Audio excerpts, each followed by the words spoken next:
Nós estamos no terceiro domingo do Advento e hoje vamos falar da terceira idade. Da terceira e da quarta idade já, né? Que nós, fazendo o estudo, buscando conhecimento sobre os idosos, alguns materiais já dizem que nós estamos falando de quarta idade. E eu queria compartilhar com vocês.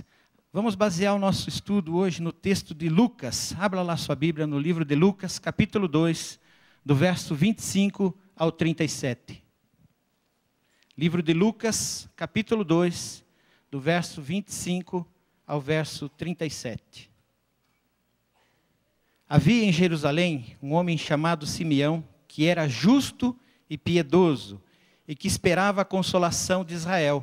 E o Espírito Santo estava sobre ele. Fora-lhe revelado pelo Espírito Santo que ele não morreria antes de ver o Cristo do Senhor. Movido pelo Espírito, ele foi ao templo. Quando os pais trouxeram o menino Jesus para lhe fazerem o que requeria o costume da lei, Simeão o tomou nos braços, louvou a Deus dizendo: Ó soberano, como prometestes, agora podes despedir em paz o teu servo, pois os meus olhos já viram a tua salvação, que preparastes à vista de todos os povos, luz para a revelação aos gentios e para a glória de Israel, teu povo. O pai e a mãe do menino estavam admirados com o que fora dito a respeito dele. E Simeão os abençoou e disse a Maria, mãe de Jesus: Este menino está destinado a causar a queda e o surgimento de muitos em Israel, e a ser um sinal de contradição, de modo que o pensamento de muitos corações será revelado. Quanto a você, uma espada atravessará a sua alma. Estava ali também a profetisa Ana, filha de Fanuel, da tribo de Aser. Era muito idosa, tinha vivido com seu marido 7 anos depois de se casar. E então permanecera viúva até a idade de 84 anos. Nunca deixava o templo, adorava a Deus jejuando e orando dia e noite. Tendo chegado ali naquele exato momento, deu graças a Deus e falava a respeito do menino a todos os que esperavam a redenção de Jerusalém. Amém? Vamos orar mais uma vez? Feche seus olhos. Bondoso Deus e Pai, nós nos colocamos nas Tuas mãos nessa manhã, Senhor, pedindo, Deus, que venha de Ti a revelação, que venha de Ti, ó Deus, a mensagem para os corações de cada um aqui, Deus, que cada um desses queridos possa receber diretamente do Senhor aquela porção que o Senhor mesmo preparou, Senhor. Eu te agradeço porque o Senhor já tem falado comigo durante o estudo, durante o preparo dessa mensagem, e peço que o Senhor fale também ao coração dos meus irmãos aqui, Pai. Com liberdade, o Teu Espírito possa ministrar em nome de Jesus. Amém. A velhice, como todos nós sabemos, não é novidade. Ela já permeia a história humana, já permeia a história das sociedades. Nós vemos aqui na Bíblia a idade de Matusalém, 969 anos. Essa foi incomum, né? Mas muitos dos patriarcas do Antigo Testamento viveram muito além dos 100 anos. E isso não se limitou somente à história bíblica. Se olharmos a história, nós vamos ver que tem muita história de idosos ao longo da história humana. Alguns desafios que nós olhamos hoje nessa questão do idoso, algumas preocupações que mais se destacam, é a questão da prevenção das doenças crônicas e a integração dos idosos na sociedade. E, pasmem, principalmente do grupo hoje chamado de quarta idade, aquele grupo acima de 80 anos. É o que mais cresce na nossa população hoje, na população mundial. Mas em nosso país, nós temos 3,2 milhões de pessoas com mais de 80 anos. 14,9 milhões de pessoas que têm de 60 a mais anos de idade. Corresponde a 7,4% da população brasileira hoje. E esse percentual deve chegar a 26,7% até o ano 60. 58 milhões de pessoas, segundo o IBGE. como sociedade, precisamos nos preparar. Não somos mais um país jovem. Somos um país idoso. E precisamos pensar seriamente sobre isso. Confesso para vocês que para mim foi uma grata surpresa poder preparar esse material, poder estudar e me confrontar com algumas questões e algumas posturas que eu disse, eu preciso mudar. Eu preciso mudar quando eu olho para essa sociedade que está envelhecendo e a maneira como nós, como sociedade, trabalhamos com os nossos idosos. Eu estava pensando aqui, se temos um idoso que vai pegar um ônibus e chega ali no ônibus, hoje está todo lotado. Nós não damos os lugares mais para os nossos idosos. Na nossa sociedade, nós temos essa dificuldade. Porque nós não olhamos para o idoso com os olhos que deveríamos olhar, com o valor que ele tem dentro da nossa sociedade. Mas eu estava pensando, fazendo um paralelo com a Coreia que nós visitamos. Lá, o idoso, na verdade, no asiático, né, eles têm esse privilégio. Eles têm esse valor. Se ele pega um metrô, os lugares já ficam separados. E se tem um jovem sentado e entra um idoso, automaticamente o idoso já vai em direção, porque ele sabe que aquele jovem vai se levantar para ceder o lugar para ele. Isso é valorizar, isso é dizer, você é importante para nós. Com ações, com atitudes. Algo que nós não estamos fazendo hoje. E dentro dessa perspectiva, só queria trazer mais um dado do IBGE, que diz que as mulheres continuarão vivendo mais do que os homens. Em 2060, a expectativa de vida delas será de 84,4 anos, contra 78,3 dos homens. Hoje, o IBGE diz que a média que elas vivem é 78,5 anos, enquanto eles 71,5. Nós só temos dois caminhos. Ou vamos ficar velhos, ou morreremos antes. Ou Jesus volta antes.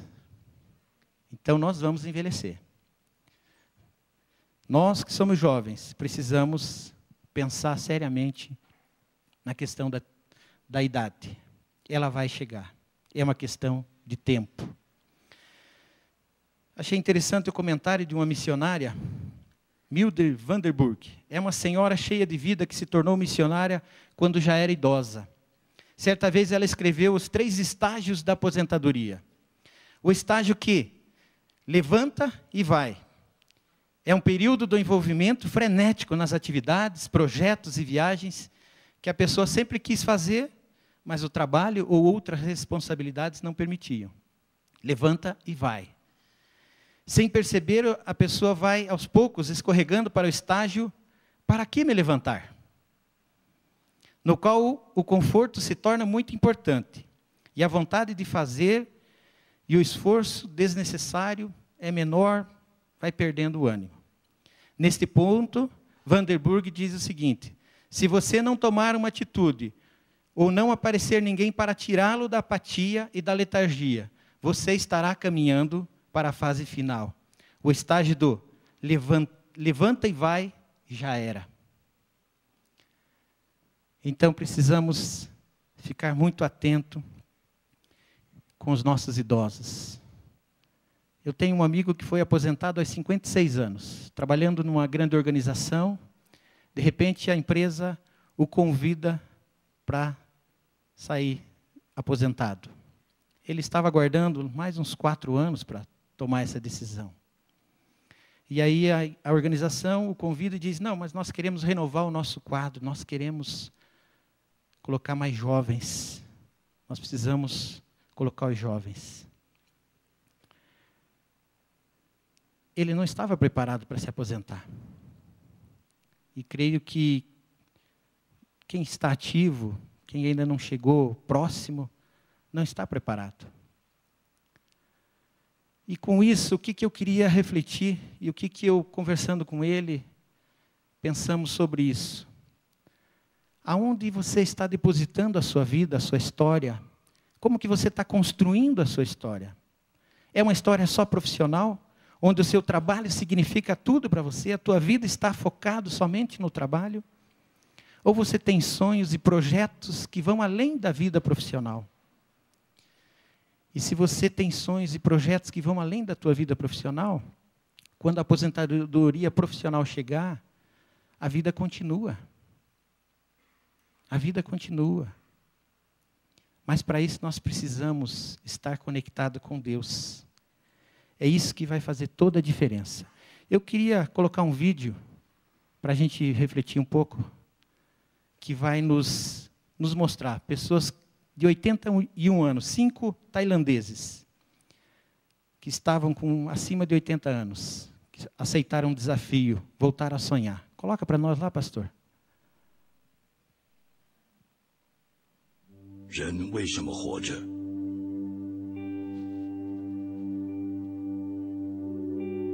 为了思念，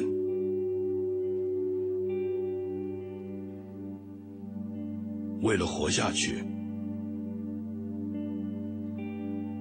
为了活更长，还是为了离开？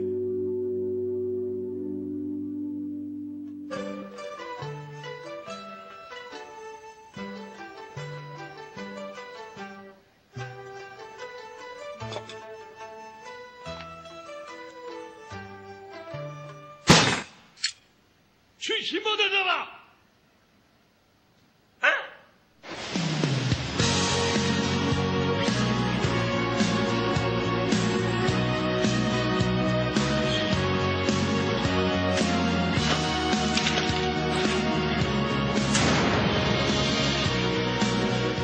5个台湾人，平均年龄81岁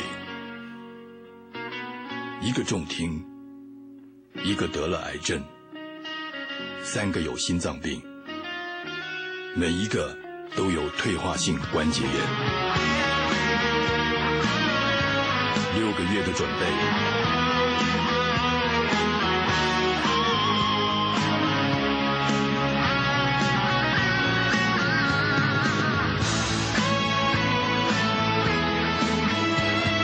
环岛13天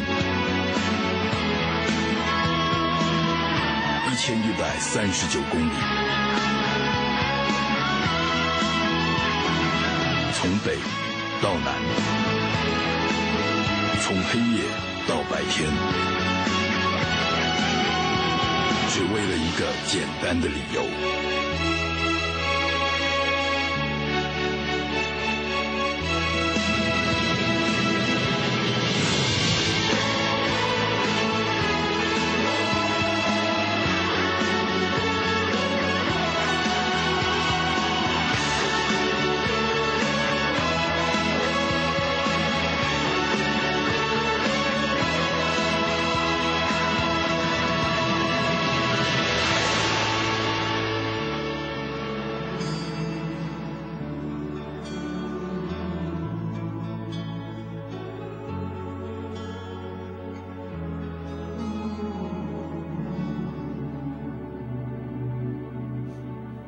人为什么要活着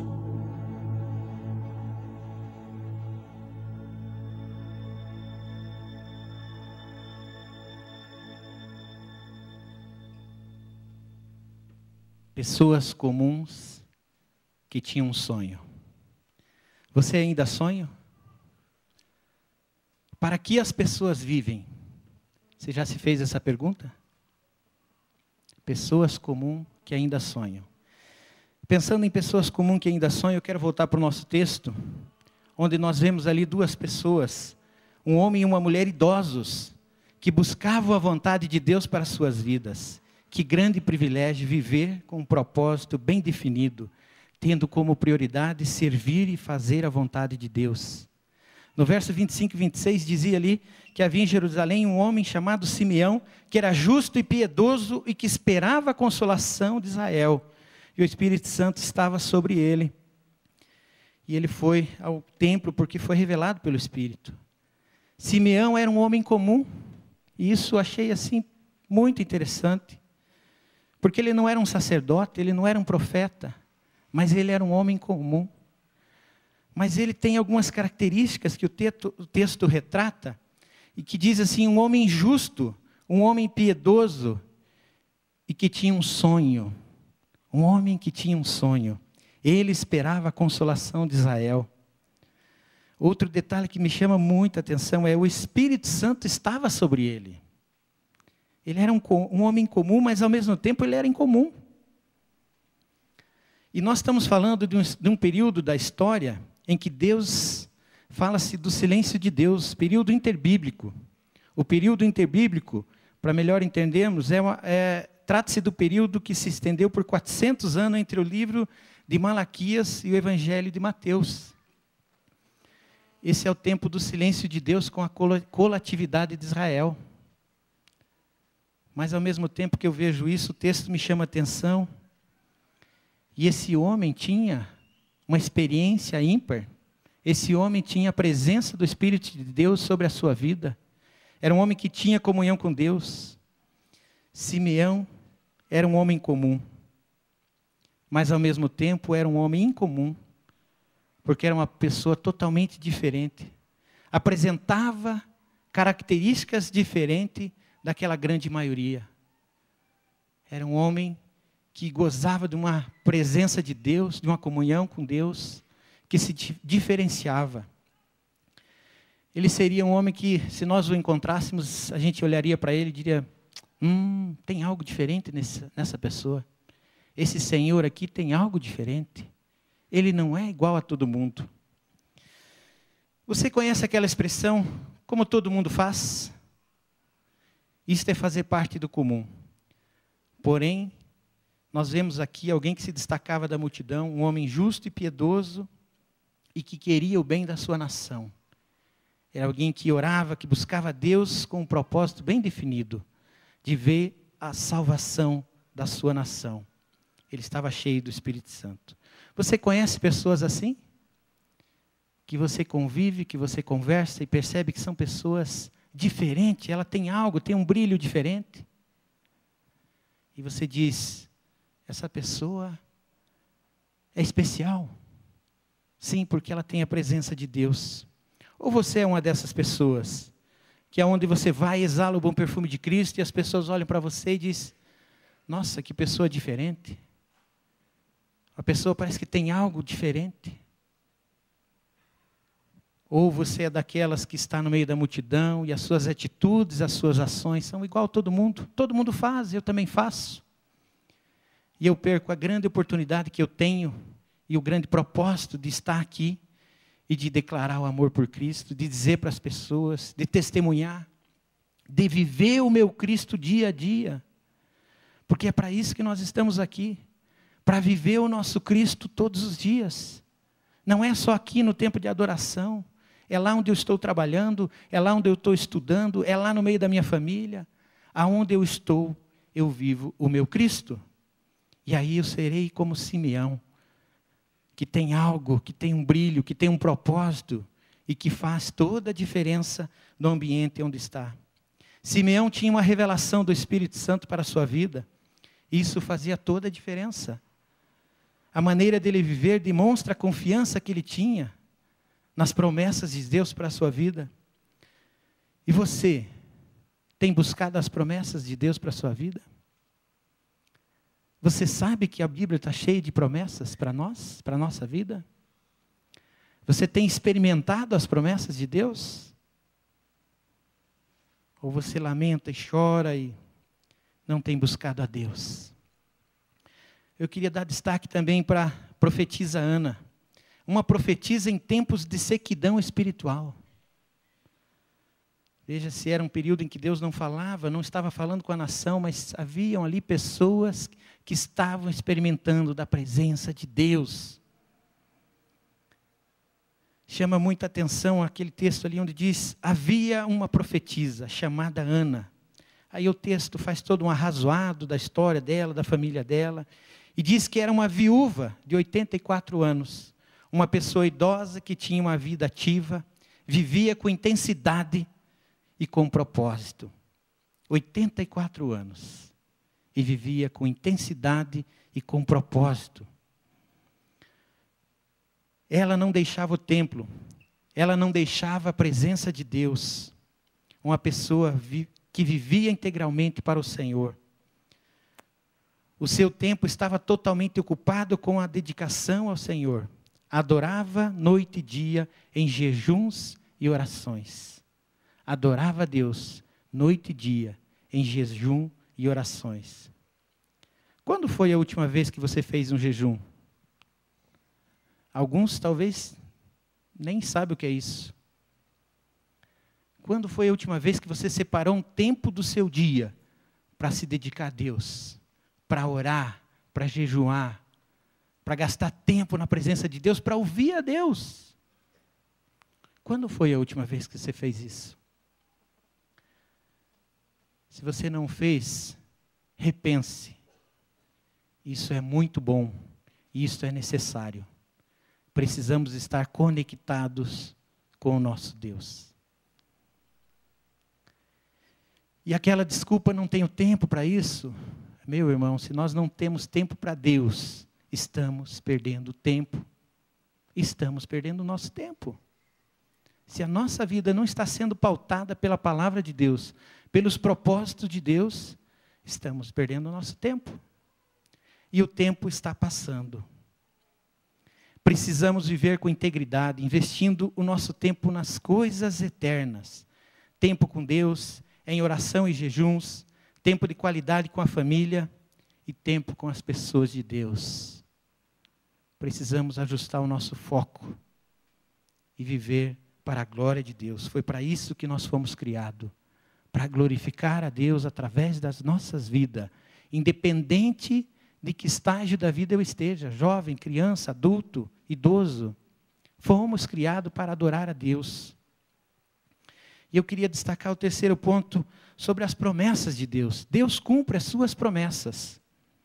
E eu achei muito interessante como Simeão, falando ali no seu canto, ele diz: ó soberano, como prometestes, agora podes despedir em paz o teu servo, pois os meus olhos já viram a tua salvação, que preparaste a vista de todos os povos. No verso 29 a 32, Simeão considera a sua missão cumprida, ao mesmo tempo que expressa sua gratidão ao Senhor por ver a esperança de salvação preparada por Deus para todos os povos, e para o seu próprio povo Israel. E um dos comentaristas que eu estudei faz a seguinte observação: todo aquele que tem uma fé viva e real em Cristo pode morrer em paz. Todo aquele que tem uma fé viva e real em Cristo pode morrer em paz. E eu não podia deixar de fazer essa questão. E se fosse você hoje? E se Deus o estivesse chamando hoje? Independente da idade que você está, do estágio da vida que você esteja. Se fosse você hoje chamado para prestar conta da sua história com Deus, você estaria pronto? Você está pronto? Você poderia falar como Simeão: Senhor, já posso ascender a tua presença porque eu cumpri a minha missão? Já podes levar o seu servo em paz. Será que nós estaríamos prontos como Simeão? Eclesiastes 12 é um texto que retrata um pouco sobre a velhice. Perto da virada do século XX, o psicólogo Stanley Hall afirmou que essa era uma das descrições mais pessimistas da velhice, mas ao mesmo tempo a mais realista. A passagem nos diz que as pessoas idosas não se alegram com sua idade, os dias podem ser nebulosos, a força se esvai e a proximidade da morte se torna mais perceptível. Entretanto, toda pessoa, inclusive um idoso, pode tornar significativa a sua vida quando teme a Deus, quando entende os seus mandamentos. Quando eu vi esse vídeo dos motoqueiros ali, eu fiquei pensando que isso faz todo sentido. Você pode olhar para frente e dizer: eu estou cansado, eu estou desanimado, eu não quero mais. Mas você também pode olhar para frente e dizer: não, eu conheço esse Deus, eu conheço as suas promessas, e é sobre elas que eu vou caminhar, e é sobre elas que eu vou viver, porque eu quero ser relevante, porque a minha vida tem sentido, E é isso que nós precisamos buscar. Deus tem promessas para todos nós. A Bíblia está repleta de promessas. Portanto, precisamos sonhar os sonhos de Deus e buscar a sua vontade para a nossa vida. Assim como Simeão e Ana, a nossa espera, a nossa confiança deve estar baseado na palavra de Deus. Nossa caminhada tem que estar pautada na palavra de Deus. Senão, a vida é muito sem graça. Se nós olharmos somente para as conquistas terrenas, vamos chegar lá na frente e olhar para trás e dizer, e? De que me adianta tudo isso? De que me adianta trabalhar tanto? Precisamos viver com propósito. Precisamos viver com sonhos. E ainda dá tempo. E ainda dá tempo de olhar para aqueles sonhos da infância, aqueles sonhos de criança, aqueles sonhos de jovem. Ainda dá tempo. Dá tempo de resgatar. Dá tempo ainda de colocar em prática. Dá tempo de buscar a Deus e dizer, Deus, quais são os teus sonhos? Será que no decorrer da minha caminhada, eu tenho desviado, eu tenho distanciado do teu propósito, dos teus projetos? Ainda dá tempo. Eu queria ver mais um vídeo, que também vai falar um pouquinho sobre isso, sobre os sonhos. Coloca para nós lá o vídeo. Quando eu crescer, eu quero ser biólogo, ator e explorador. Menina de vôlei, eu quero ser caixa de supermercado e quero ser menina do ping-pong. Explorar vários lugares, explorar novas cidades, explorar selvas. Como toda criança, tinha 1000 sonhos. Sonhava 1000 coisas, mas tinha que tocar a empresa da família. Tem assim, bombeiro, mecânico e frentista. para salvar as pessoas, apagar incêndio. Que eu gosto muito de carro, eu gosto de me fechar, entrar debaixo do carro. Meus filhos eu não vi crescer. Para ganhar dinheiro. Quando eu crescer, eu vou querer ser pintora, porque desde pequenininho eu gostava de pintar vestido e jardim. Mas o pessoal comentava muito que não valia a pena. Em 72, cantei na Itália. Gostaram muito de mim. Mas é aquela história. 12 anos dentro do laboratório. E eu fiquei com medo de largar o certo pelo duvidoso. E aí a vida passou. E eu nem percebi.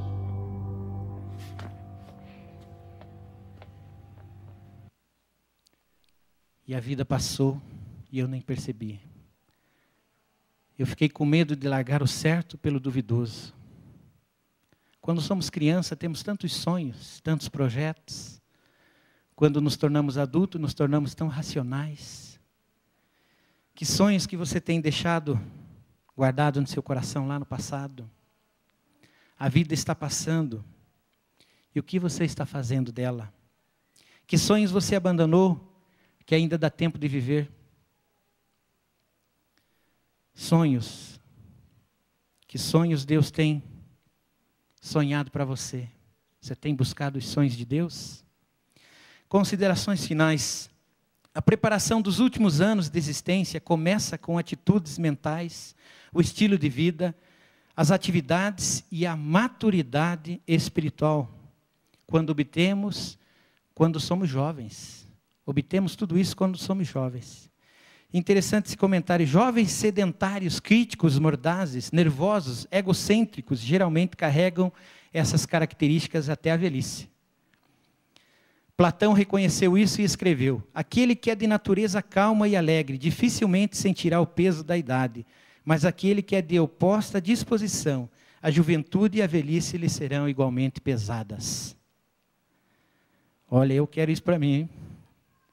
Precisamos repensar. Como eu estou vivendo? Ainda há tempo de mudar. A Bíblia, portanto, é realista ao retratar a velhice. Ela é positiva em suas atitudes a respeito do valor da idade avançada. e específica em seus mandamentos quanto ao modo como devemos tratar as pessoas idosas. Os mais velhos devem ser respeitados, cuidados e amados como seres humanos. E isso, para nós cristãos, não é opção. Não é opção. Cuidar dos nossos idosos, cuidar dos idosos, não é opção. Para um cristão, é obrigação. Nós temos essa obrigação. Você tem essa obrigação, eu tenho essa obrigação. Liz Capperton, ao meditar sobre as suas necessidades em relação à velhice, listou 5 temores que lhe pareceram básicos. Não se sentir mais necessária, perder o senso de propósito, perder o controle sobre o seu próprio destino, não se sentir amada e não ser tocada. Penso que esses temores não são só em relação à velhice, são temores diários de qualquer adulto. É algo tão pertinente, é uma sociedade de consumo em que as relações são colocadas em segundo lugar. Nós estamos tão focados nas coisas que as pessoas deixaram o seu valor, deixaram de ser importante. Então esse temor, eu creio que não é só quando vai chegando a idade, é o temor hoje que qualquer adulto tem. Eu queria que você refletisse sobre a sua caminhada com Deus, sobre os seus sonhos. Nós vamos cantar uma música agora, eu queria que você refletisse nessa música e pensasse, como estão os teus sonhos? Como estão os sonhos de Deus para você? Feche seus olhos agora e só ouça a letra. Você começa. Os sonhos de Deus são maiores que os meus. Ele vai fazer o melhor por mim. Ele vai além do que eu posso ver. Ele faz o que eu não posso fazer. Deus vai cumprir os seus planos em mim. Ele vai fazer o que lhe apraz. Sou pequeno e falho, mas Ele é Deus. Ele só faz o melhor pelos seus.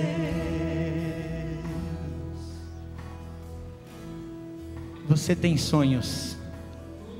Você tem deixado passar esses sonhos? Você tem deixado a vida te levar? E os sonhos estão lá, escondidos, talvez até sem esperança? Dobra o seu joelho agora e coloca na presença de Deus. Deus, eu quero que o Senhor restaure os meus sonhos. Eu quero que o Senhor mesmo traga os meus sonhos. Que o Senhor reavive esses sonhos no meu coração. Eu quero sonhar os teus sonhos. Se você entendeu de Deus hoje que você precisa mudar algumas coisas na sua vida, dobra o seu joelho. Eu vou dobrar os meus joelhos aqui também. E vamos colocar para Deus que eu quero viver os sonhos de Deus. Eu quero experimentar tudo aquilo que Deus tem para a minha vida, para a minha história. E eu sei que quando eu vivo segundo a minha vontade, o meu coração, eu tenho falhado, tenho errado tanto. Mas eu sei que o que Deus tem é o melhor para mim. Por isso eu me coloco neste momento nas mãos de Deus. Bondoso Deus e Pai, eis aqui o teu povo, Senhor. É um povo escolhido e separado pelo Senhor. É um povo que é comum, mas ao mesmo tempo é incomum, porque tem a presença do teu Espírito. É um povo, Deus, que vem dizer nesta manhã, Senhor, restaura os nossos sonhos. Fala, Senhor, aos nossos corações tudo aquilo que o Senhor quer realizar em nós e através de nós.